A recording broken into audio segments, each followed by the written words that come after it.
রেখো মা দাসের মনে এ মিনতি করি পদে, সাধিতে মনের সাধ ঘটে যদি পরমাদ।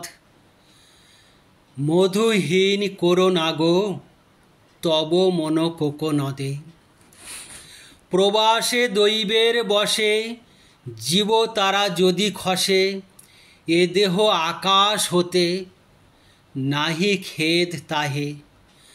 জন্মিলে মরিতে হবে অমর কে কোথা কবে, চিরস্থির কবে নীর হায় রে জীবন নদে। কিন্তু যদি রাখো মনে নাহি মা ডরি সমনে, মক্ষিকাও গলে না গো পড়িলে অমৃত হ্রদে। কি সুন্দর কবিতা! আমরা ছোটবেলায় এই কবিতা পড়েছি।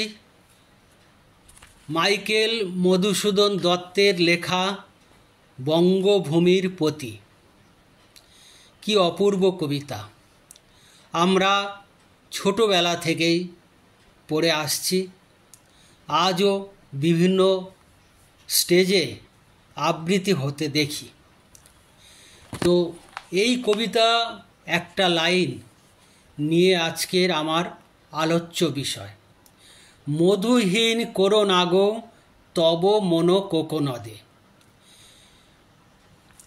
প্রবাসে দৈবের বসে জীব তারা যদি খসে।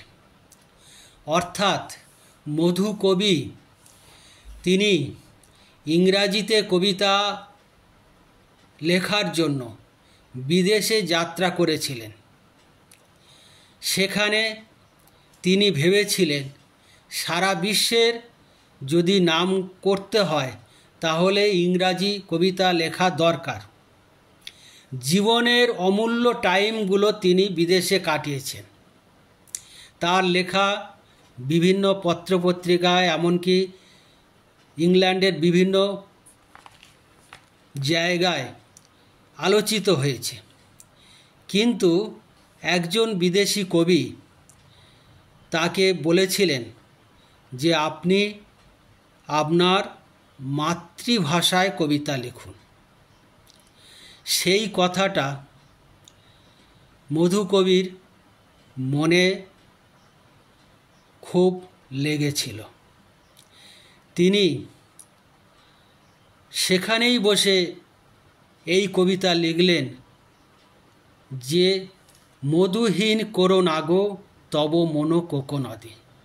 হে মাতৃভূমি, হে মা, হে বঙ্গভূমি, আমি তোমার ওই কমল চরণের থেকে, তোমার স্নেহ ভালোবাসা থেকে আমাকে বিরত করো না। তিনি এই কবিতা লেখার পরে তারপর তিনি বহু কাব্যগ্রন্থ বাংলায় লিখেছেন। কিন্তু এই যে মধুহীন করো না গো তব মন কোকনদে, মধু শব্দটা দুটো অর্থ আমরা ব্যবহার করি, দুটো অর্থ পাচ্ছি। একটা কবি মাইকেল মধুসূদন দত্তকে বোঝাতে ব্যবহার করা হয়েছে, আরেকটা মধু অর্থাৎ মৌমাছির চাক থেকে যে মধু পাওয়া যায় সেই মধু। শব্দবন্ধ কোনো পরিবর্তন না করে যদি এইভাবে দুটো অর্থে ব্যবহার করা যায় তাহলে কবিতার ভাষায় আমরা যে কবিতার যে শব্দ অলঙ্কার যারা কবিতা লেখেন তাদের প্রত্যেকটা কবিতাকে শব্দ অলঙ্কারে ভূষিত করতে হয়, তবে কবিতা সুন্দর থেকে সুন্দরতম হয়ে ওঠে উপমা, অনুপ্রাস ইত্যাদি দ্বারা। তো শব্দ অলঙ্কার নিয়ে আমি গত দুটো ভিডিও প্রকাশ করেছি। তার মধ্যে শব্দ অলঙ্কারকে 5 ভাগে ভাগ করা হয়েছে: অনুপ্রাস, যমজ, শ্লেষ, বক্রোক্তি, পুনরুক্ত, বদভ্যাস। অনুপ্রাস এবং যমক এই দুটো নিয়ে আলাদা আলাদা ভিডিও প্রকাশিত হয়েছে। যারা দেখতে চান আমার ফেসবুক প্রোফাইলে গিয়ে দেখে নিতে পারেন। আজকের শ্লেষ সম্পর্কে আলোচনা করব। শ্লেষ হলো কি না, শ্লেষ হলো যে একটা শব্দ আমরা যদি একাধিক অর্থে ব্যবহার করতে পারি তখন তাকে শ্লেষ অলঙ্কার বলা হয়। যেমন একটা উদাহরণ দিচ্ছি, শিরে সংক্রান্তি, অর্থাৎ সংক্রান্তি যেটা আমরা মকর সংক্রান্তি বলি সেটা শিরে সংক্রান্তি, অর্থাৎ সংক্রান্তি এসে গেছে, এই অর্থে ব্যবহার করা যায়। আরেকটা ব্যবহার করা যায় যে আসন্ন বিপদ, দুটো অর্থে আমরা এই শব্দটা ব্যবহার করতে পারি। আরেকটা উদাহরণ দিচ্ছি, কালী তারা তারা, এই শব্দবন্ধ দ্বারা মা কালীকে বোঝানো যায়। আরেকটা অর্থ প্রকাশ হয় যে মা কালী তুমি তারা, তারা শব্দ অর্থ মানে আমাকে বিপদ থেকে রক্ষা করো, সেই অর্থেও ব্যবহার করা যায়। তাহলে এগুলো শ্লেষ। এই শ্লেষকে আমরা দুভাগে ভাগ করি, একটা হচ্ছে অভঙ্গ শ্লেষ আর একটা সভঙ্গ শ্লেষ। অভঙ্গ শ্লেষ মানে না ভেঙে দুটো অর্থ, আর সভঙ্গ হচ্ছে মানে শব্দকে ঠিক ভাঙা বলতে উচ্চারণের ভঙ্গিমার দ্বারায় দুটো অর্থ। শব্দ কিন্তু শব্দের মতো থাকবে, কোনো পরিবর্তন হবে না, কিন্তু উচ্চারণের ভঙ্গিমার জন্য আরেকটা অর্থ এসে যায়। মানে প্রথম অর্থ মানে যা আছে সেই উচ্চারণে একটা অর্থ, আর উচ্চারণের ভঙ্গিমা একটু চেঞ্জ করলে আরেকটা অর্থ, সেটাকে বলছি সভঙ্গ শ্লেষ। তাহলে অভঙ্গ শ্লেষের একটা উদাহরণ আমি ইতিপূর্বে দিলাম যে মধুহীন করোনাগ তব মনো কোকোনদে, অর্থাৎ মধু শব্দটা না ভেঙে একটা মাইকেল মধুসূদন দত্ত আর একটা মধু হিসাবে আমরা ব্যবহার করছি। আরেকটা উদাহরণ দিচ্ছি, আছিলাম একাকিনী বসিয়া কাননে, আনিলা তোমার স্বামী বন্দি নিজ গুণে। এই বাক্যে সীতা দেবী, রামায়ণে সীতা দেবী মন্দাদরীকে বলছেন, রাবণের স্ত্রী মন্দাদরীকে বলছেন যে আমি আছিলাম একাকিনী বসিয়া কাননে, আমি কাননে বসেছিলাম, কিন্তু তোমার স্বামী রাবণ আমাকে বন্দি করে আনলো নিজ গুণে। নিজ গুণে, এই গুণে শব্দটা গয়সু মধ্যাহ্নয়কার। যদি আমি তীর ধনু অর্থে ব্যবহার করি তাহলে কি দাঁড়াচ্ছে যে রাবণ তার তীর ধনু দ্বারা বন্দি করে, ভয় দেখিয়ে বন্দি করে নিয়ে এসেছে। আরেকটা অর্থ হয় গুণে, গুণে মানে গুণ, একটা মানুষের যে দোষ গুণ, গুণ অর্থে ব্যবহার করা হচ্ছে। তাহলে কি দাঁড়াবে যে আমি একাকিনী কাননে বসেছিলাম, তোমার স্বামী রাবণ আমাকে ভালোবেসে এনেছে, এই অর্থে ব্যবহার হচ্ছে। তার মানে দুটো অর্থ সম্পূর্ণ পাল্টে যাচ্ছে, কিন্তু শব্দের কোনো পরিবর্তন বা উচ্চারণের কোনো পরিবর্তন হচ্ছে না। এটাকে আমরা অভঙ্গ শ্লেষ বলছি। আর সভঙ্গ শ্লেষ কি? সভঙ্গ শ্লেষ হচ্ছে, যেমন একটা উদাহরণ দিচ্ছি, অর্থাৎ ভেঙে, উচ্চারণটা ভেঙে। কীরকম? যে ভাঙলে একরকম অর্থ হবে আর না ভাঙলে আরেক রকম অর্থ। যেমন অপরূপ রূপ কেশবে, কেশব অর্থ হচ্ছে কৃষ্ণ। তাহলে আমরা একটা অর্থ বুঝতে পারছি যে অপরূপ রূপ কেশবে, অর্থাৎ কেশব কৃষ্ণ কি সুন্দর অপরূপ রূপ, এই অর্থে আমরা ব্যবহার করছি।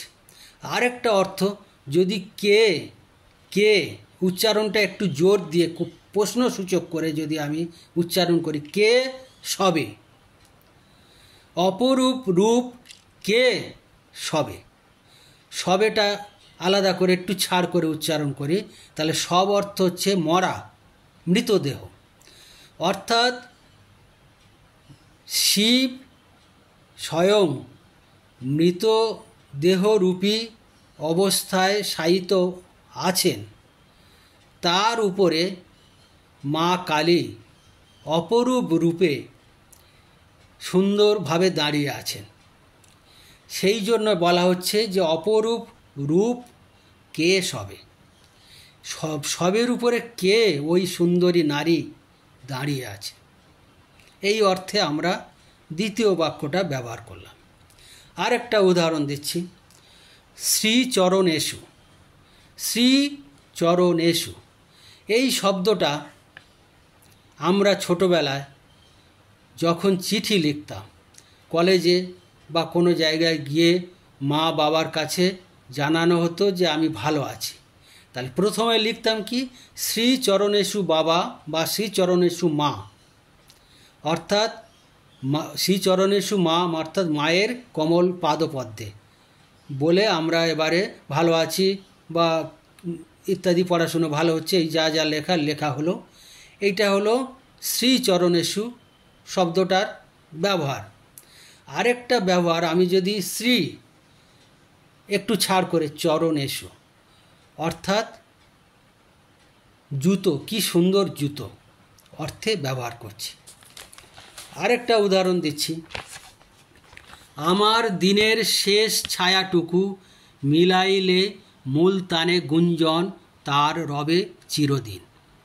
এই যে মূলতানটা শব্দটাকে আমরা দুটো অর্থে ব্যবহার করি।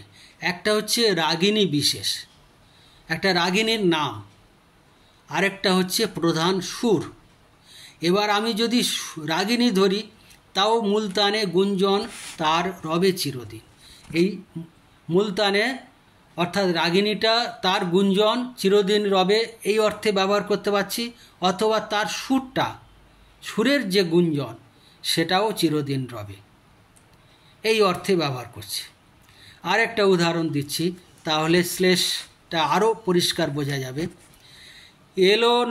এলো না সে মাধব। রাধা বিরহে তার সখীদেরকে বলছেন যে এলো না সে মাধব অর্থাৎ কৃষ্ণ এলো না, এই একটা বাক্য। আরেকটা মাধব মানে স্বামী, মাধব আরেক অর্থে স্বামী অর্থে ব্যবহার করা হয়। তাহলে সেই একই বাক্য থাকবে, এলো না সে মাধব অর্থাৎ স্বামী এলো না। এইভাবে আমরা শ্লেষ বাক্য কবিতায় গঠন করতে পারি। যারা কবিতা লেখেন তারা নিশ্চয়ই অনুপ্রাস, যমক, শ্লেষ এই নিয়ে 3টে ভিডিও প্রকাশ করলাম, যদি মনে করেন দেখে নেবেন। পরবর্তী নেক্সট ডে আমি বক্রোক্তি আর পুনরুক্ত বদভ্যাস এই দুটো শব্দ অলঙ্কারের মধ্যে রয়ে গেল, এটা আমি পরের দিন প্রকাশ করব। আর তাছাড়া আরও পরে আছে উপমাটা ভীষণ ভাইটাল। যারা কবিতা লেখেন তাদের জন্য উপমা ছাড়া কবিতা মধুময় হয়ে উঠতে পারে না। তো যাই হোক, আজকের এই পর্যন্ত। সবাই ভালো থাকবেন। নমস্কার।